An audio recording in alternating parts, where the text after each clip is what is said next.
Okay, so here is the transformation, and unfortunately it's a Hasegawa thing, so even though it's a 1 to 100, it requires part swapping.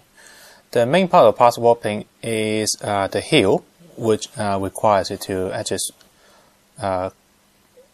because of the transformation requires to actually fold in and actually rotate inward, which is really difficult to do, especially for a leg that need to support the whole kit. So they have a replacement one for the heel.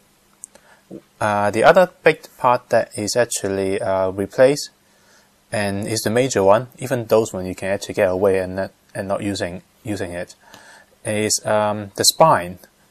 The whole back spine is supposed to actually transform, which is very difficult because once again it's the most important part of the kit. So they give you that, which is the one that is released backward and actually open up. Actually, it's not one piece, it's actually 3 pieces. They're supposed to combine together, but they decide to slot in the middle of the transformation. One other thing that is actually separate piece is the cover for the head. On the one on the back is actually transformed.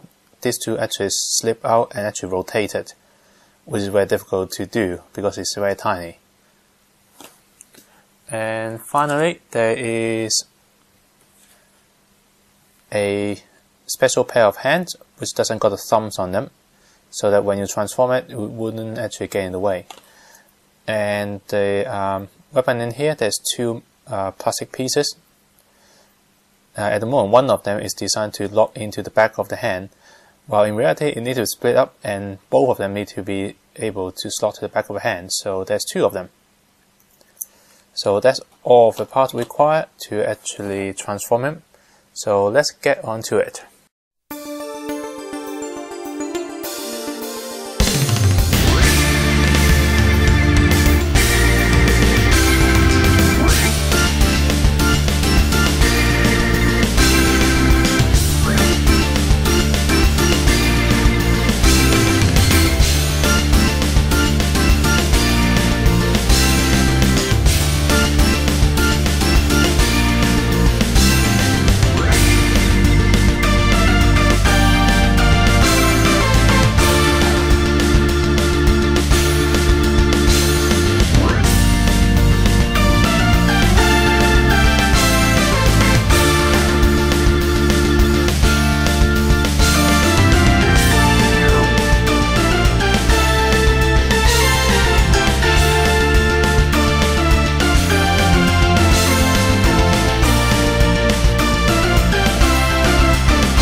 Okay, and here it is.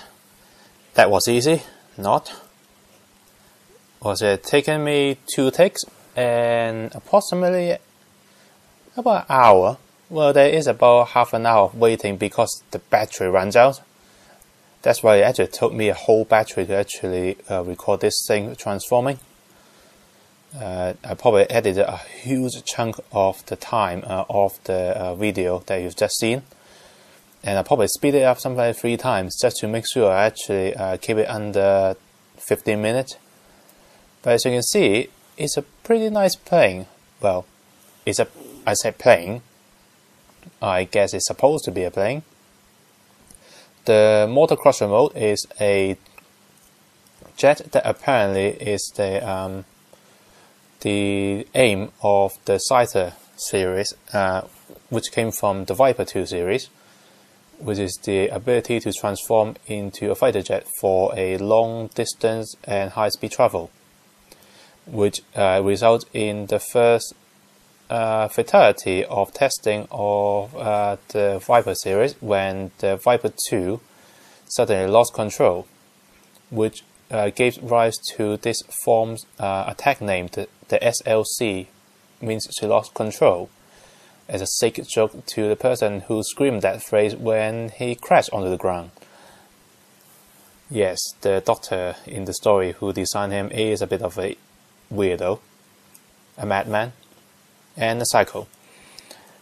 And in here is a ridiculously complicated looking jet with loads and loads of moving surface.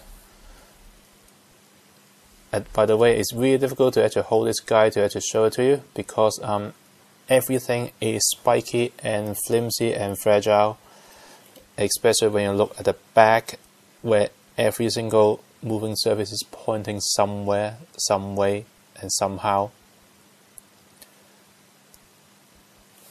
Yeah, excuse me if I'm not actually making much sense when I'm talking, because it's really difficult to actually hold this guy and trying to talk at the same time.